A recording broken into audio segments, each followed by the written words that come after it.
ইসলাম নারী এবং পুরুষের সাথে যে একটা হৃদ্যতাপূর্ণ, সৌহার্দ্যপূর্ণ, ভালোবাসাপূর্ণ, পরস্পরের মর্যাদাপূর্ণ একটা সম্পর্ক স্থাপন করে গেছে, সেরা দিন দিন আমাদের শত্রুরা, ইসলামের শত্রুরা, দিনের শত্রুরা এটার মধ্যে ভাঙন সৃষ্টি করার বিভিন্ন পথ তারা বের করতেছে।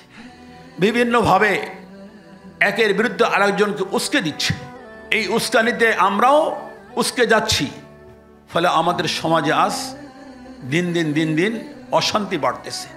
একজন সাহাবী রাসূল সাল্লাল্লাহু আলাইহি ওয়াসাল্লামকে এসে বললেন, ইয়া রাসূলুল্লাহ, আমি আপনার সাথে জিহাদে যেতে চাই।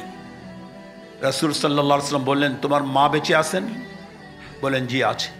বলে, ইলজামহা ফাইনাল জান্নাতা ইনদা রিজলিহা, তোমার মায়ের কাছে তুমি থাকো, তোমার মায়ের পায়ের কাছেই তোমার জান্নাত। আজকের এই সেমিনার অনুষ্ঠান আমাদেরকে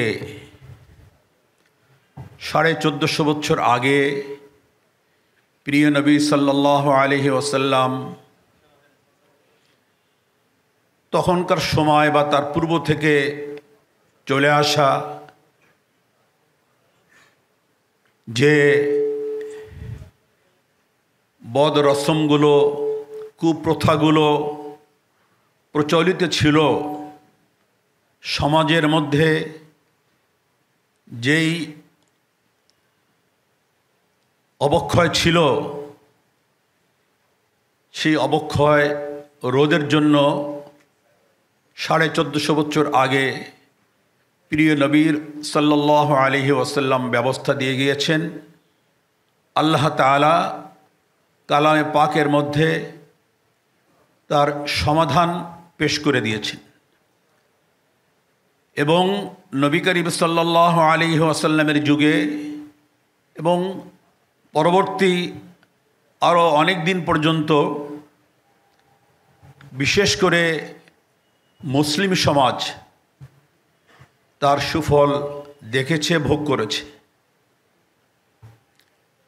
কিন্তু ধীরে ধীরে মুসলমানদের মধ্যেও অমুসলমানদের বিভিন্ন আচার আচরণের প্রভাব বিস্তৃত হওয়ার ফলে মুসলমানদের মধ্যেও আবার সেই পূর্বের দুরাচার, অনাচার, অবক্ষয় আস্তে আস্তে দেখা দিতে থাকে, যার ফলে সমাজের মধ্যে একটা বিশৃঙ্খলা, এটা বিশেষ করে বর্তমান সময়ের যারা সবচেয়ে নিজেদেরকে উন্নত বলে দাবি করে, উন্নত বিশ্ব বলে দাবি করে, তথা পাশ্চাত্য সভ্যতা, তাদের ভিতরে এই অবক্ষয়টা এত মারাত্মক পর্যায়ে পৌঁছে গেছে যে তাদের ঘরে বাইরে কোথাও আজ এই মানসিক শান্তি তারা ভোগ করতে পারে না। আর তাদের এই অনাচার, দুরাচার বা যেটা আল্লাহ এবং রসুল কর্তৃক নির্দেশিত বিধান, এটা অবলম্বন না করার কারণে, এটাকে গ্রহণ না করার কারণে যে অবক্ষয় ঘটেছে, তারা তার আগুনে দগ্ধ হচ্ছে, জ্বলতেছে, পুড়তেছে, আর সেটা নিভাতে পারছে না। তারা এখন চাচ্ছে সেই আগুন সারা দুনিয়াতে ছড়িয়ে দিতে, জ্বালিয়ে দিতে। সেই আগুনে আস্তে আস্তে আমরাও জ্বলতেছি, আমাদের মধ্যেও সে আগুনের স্ফুলিঙ্গ এসে আমাদেরকেও জ্বালাতে শুরু করেছে। আমাদের ঘরের সুন্দর পরিবেশ, সুন্দর ব্যবস্থা, হৃদ্যতাপূর্ণ, আন্তরিকতাপূর্ণ, ভালোবাসাপূর্ণ যে অবস্থাগুলো ছিল, এগুলো তাদের সেই কৃষ্টি, কালচার, সভ্যতা, সংস্কৃতি অনুসরণ করার কারণে আমাদের সমাজেও আজ অবক্ষয় দিন দিন বাড়তেছে। সম্মানিত সুধী ভাই ও বোনেরা, আমরা দীর্ঘদিন থেকে বর্তমান অবস্থার দিকে নজর দিয়ে উপলব্ধি করতেছিলাম যে এ বিষয়ে তো ইসলামে সুন্দর সমাধান শুরু থেকেই দেওয়া আছে। মুসলমানরা কেন এই বিপদের মধ্যে পড়বে? যারা ইসলাম মানে না, কোরআন মানে না, রাসূল সাল্লাল্লাহু আলাইহি ওয়াসাল্লামকে মানে না, আল্লাহ তাআলাকে মানে না, তারা হয়তো বিপদে পড়তে পারে। আমরা কেন বিপদে পড়ব? আমাদের সামনে এত সুন্দর সমাধান, আমাদের সামনে এত সুন্দর ব্যবস্থা, আমাদের সামনে এত সুন্দর জীবন, যে রাসূল সাল্লাল্লাহু আলাইহি ওয়াসাল্লামের জীবন, সাহাবায়ে কেরামের জীবন, ওই সময়কার নারী এবং পুরুষের সম্পর্ক, স্বামী স্ত্রীর সম্পর্ক, যে মধুর সম্পর্ক আমাদের সামনে যে দৃষ্টান্ত রেখে গেছেন, এগুলো দেখলেই তো আমরা আমাদেরকে সহজ পথে, সঠিক পথে, সুন্দর পথে পরিচালিত করতে পারি। কিন্তু অতীব দুঃখের বিষয়, আমরা আজ এই পশ্চিমা সভ্যতাকেই মনে করি আদর্শ, এটাকেই মনে করে আমাদের মুক্তি এবং কল্যাণের পথ। ফলে আমরা তাদের পিছনে ছুটতে গিয়ে আমরা দুটোকেই হারাচ্ছি। আখেরাতের সুখ শান্তি, সেদিক থেকে আমরা বঞ্চিত হতে যাচ্ছি, আর দুনিয়ার শান্তিও আমরা হারিয়ে ফেলতেছি। তো আজ আমরা আপনাদেরকে সেই কথাগুলো স্মরণ করিয়ে দেওয়ার জন্য, মুসলমানদেরকে এই বিষয়ে সচেতন করার জন্য যে আমাদের কাছে তো এই সমস্যার মহা সমাধান আমাদের কাছে আছে, এই রোগের সর্বোত্তম চিকিৎসা ব্যবস্থা আমাদের কাছে আছে। আমরা কেন এই আগুনে দগ্ধ হব? আমরা কেন এই আগুনে জ্বলে পড়ে মরব? রাসূল সাল্লাল্লাহু আলাইহি ওয়াসাল্লাম একজন নারীর প্রতি, একজন স্ত্রীর প্রতি, একজন বোনের প্রতি, একজন কন্যার প্রতি কত ভালোবাসা, কত সম্মান দিতে হবে, কত মর্যাদা দিতে হবে, এটা ভিন্ন ভিন্নভাবেই বলে দিয়েছেন। আর আল্লাহ তাআলা কালামে পাকের মধ্যেও জায়গায় জায়গায় জায়গায় জায়গায় নারীদের অধিকার সম্পর্কে, নারীদের প্রতি পুরুষের দায়িত্ব কর্তব্য সম্পর্কে সচেতন করেছেন বারবার। কিন্তু আমরা, এটাও আমাদের জন্য দুঃখজনক বিষয়, আমরা মুসলমান কিন্তু আমরা আল্লাহর কালাম পড়তে পারি না। শতকরা 70-80 ভাগ মুসলমান এদেশের, এই দেশের জনগণের মধ্যে শতকরা 90 ভাগের বেশি মুসলমান। এই মুসলমান জনগণের মধ্যে, জনগোষ্ঠীর মধ্যে শতকরা 70-75 ভাগ বা 80 ভাগ মুসলমান এমন আছি যারা আমরা কোরআন শরীফ সহি করে পড়তে পারি না। আর যারা আমরা অনেকে অনেক কষ্ট করে সহি করে পড়তে পারি, তারা কোরআন শরীফ আমরা বুঝতে পারি না। কোরআনের মধ্যে আল্লাহ তাআলা আমাদেরকে যে বিধান দিয়েছেন, কোরআনের ব্যাখ্যাস্বরূপ হাদিসে পাকের মধ্যে রাসূলুল্লাহ সাল্লাল্লাহু আলাইহি ওয়াসাল্লাম আমাদের সামনে যে ব্যাখ্যা দিয়েছেন, সেটা যদি আজ আমরা চর্চা করতাম, আমরা পড়তাম, আমরা অনুভব করতাম, আমরা এটা নিয়ে ভাবতাম, তাহলে আমাদের আজ সমাজের এই দুর্গতি হতো না, এই দুরবস্থা হতো না। আমাদের মা বোনদেরকে আজ ওই যারা ইসলামের সাথে শত্রুতা পোষণ করে, ইসলামকে যারা অন্তর থেকে ভালোবাসতে পারে না, কোরআন হাদিসকে যারা অন্তর থেকে ভালোবাসতে পারে না, তাদের বাতানো পথে, তাদের দেখানো পথে গিয়ে তাদের আজ দুটোই হারানোর, খাসিরাত দুনিয়া ওয়াল আখিরা, দিন এবং দুনিয়া দুটোকে নষ্ট করার মতো অবস্থায় আজ তাদের যেতে হতো না। মোহতারাম হাজিরিন, এই জন্যই আমরা চিন্তা করেছি, আমরা মুসলমান জাতিকে সজাগ করতে চাই, মুসলিম জাতিকে সজাগ করতে চাই, সচেতন করতে চাই। আপনাদেরকে নিয়ে কোনো এক শ্রেণীর লোক এটা পারবে না করতে। শুধু উলামায়ে কেরাম যদি মনে করেন এটা ওলামায়ে কেরামের দায়িত্ব, কোরআন হাদিস পড়েন, গবেষণা করেন, পড়ান, শিক্ষা দেন, শিক্ষা করেন ওলামায়ে কেরাম, অতএব এটা তাদের দায়িত্ব না। এই ভাবনা ভুল ভাবনা, এই চিন্তা ভুল চিন্তা।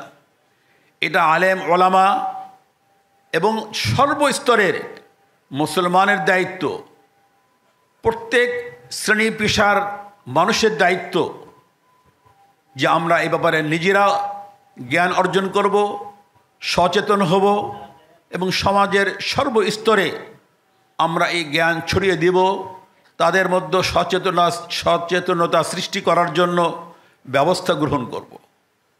তাই আমরা আপনাদেরকে নিয়ে, সমাজের সর্বস্তরের লোকদেরকে নিয়ে, আলেম ওলামা তো আছেনই, পাশাপাশি ডাক্তার, ইঞ্জিনিয়ার, আইনজীবী, ব্যবসায়ী, সচিব, পুলিশ ডিপার্টমেন্টের লোক, সেনাবাহিনীর লোক, র্যাব, বিজিবি এবং অন্যান্য দেশের বিভিন্ন শ্রেণী পেশার যারা আছেন তাদের সকলকে নিয়ে, তাদের সকলের সম্পৃক্ততা নিয়ে করে সম্পৃক্ত করে আমরা এই কাজটাকে এগিয়ে নিতে চাই। তারই সূচনা আজকের এই দিনে। আজকে আমরা এটা সূচনা করলাম। সূচনা লগ্নে আপনাদের হাতে একটা ছোট্ট বই তুলে দেওয়া হয়েছে। বিভিন্ন পরিস্থিতির কারণে বইটা খুব দ্রুত সময়ের মধ্যেই তৈরি করা হয়েছে। এ বইয়ের উপরে যা আলোচনা করার, বইয়ের যিনি লেখক, আমাদের এই ইনসাফ ফাউন্ডেশনের যিনি সম্মানিত সাধারণ সম্পাদক, দেশের শীর্ষস্থানীয় আলেমে দ্বীন, চিন্তাবিদ, গবেষক, লেখক, অনুবাদক হযরত মাওলানা আবুল বাশার সাহেব দামাত বারাকাতুহুম, এ বইয়ের ব্যাপারে যা বলার তিনি বলবেন। ইনশাআল্লাহ আমরা সেটা শুনব, সেই মোতাবেক আমরা এটাকে গ্রহণ করব।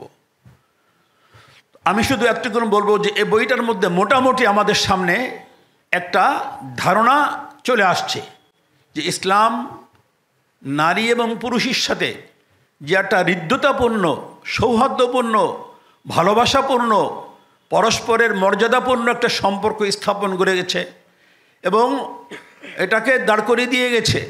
সেরা দিন দিন আমাদের শত্রুরা, ইসলামের শত্রুরা, দিনের শত্রুরা এটার মধ্যে ভাঙন সৃষ্টি করার বিভিন্ন পথ তারা বের করতেছে। বিভিন্নভাবে একের বিরুদ্ধে আরেকজনকে উস্কে দিচ্ছে। এই উস্কানিতে আমরাও উস্কে যাচ্ছি। ফলে আমাদের সমাজে আজ দিন দিন অশান্তি বাড়তেছে।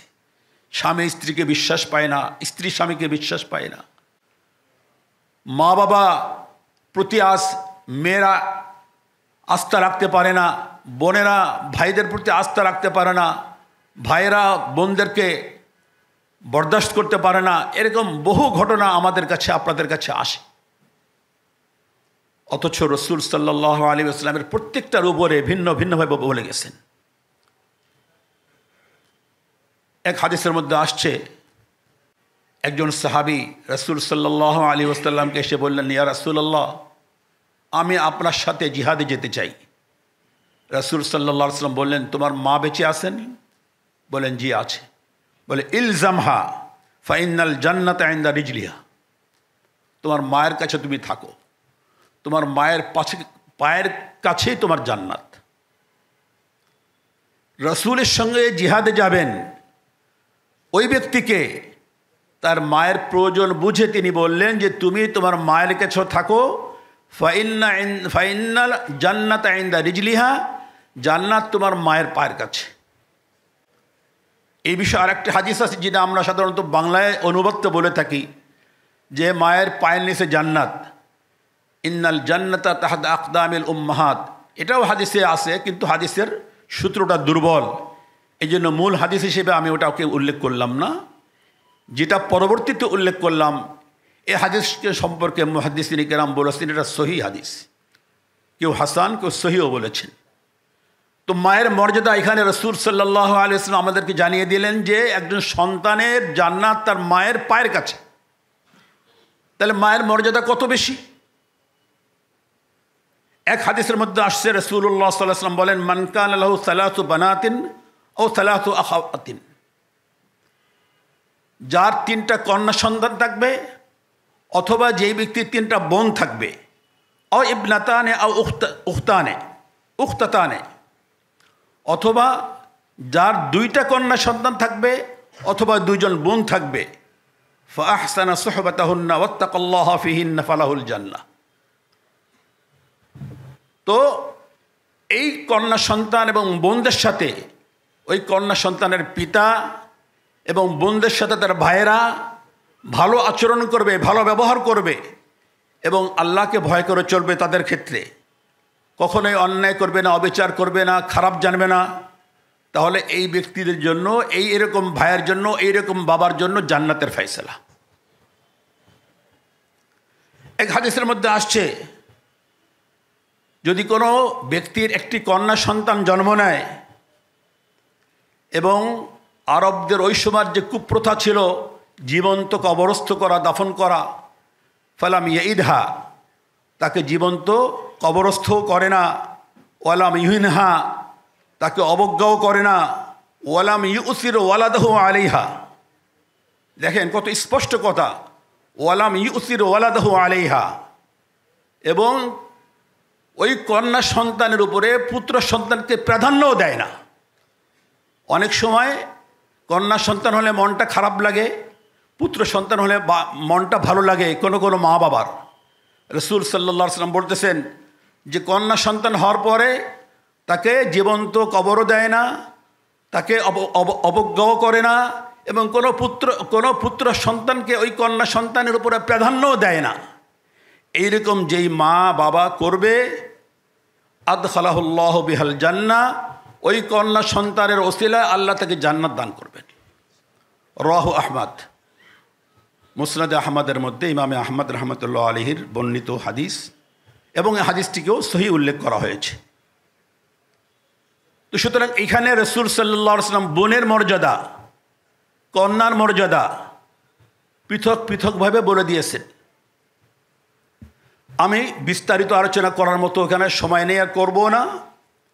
আমার কথা হলো এই যে আমাদের সমাজকে যদি আমরা আজ এই 1450 বছর আগে দিয়ে যাওয়া ব্যবস্থা, ইসলামের ব্যবস্থা, কোরআনের ব্যবস্থা, হাদিসের ব্যবস্থা তথা আল্লাহ রসুলের বিধানকে সামনে রেখে যদি আমরা আমাদের সমাজকে বিনির্মাণ করি, আমাদের পরিবারকে আমরা সাজাই, আমাদের সমাজের সর্বস্তরকে যদি এর আলোকে আমরা সজ্জিত করি, তাহলে ইনশাল্লাহ আমাদের এই সমাজ সেই আগের 1400 বছর আগের সেই শান্তির পরিবেশ ইনশাল্লাহ আবার কায়েম হবে ইনশাল্লাহ।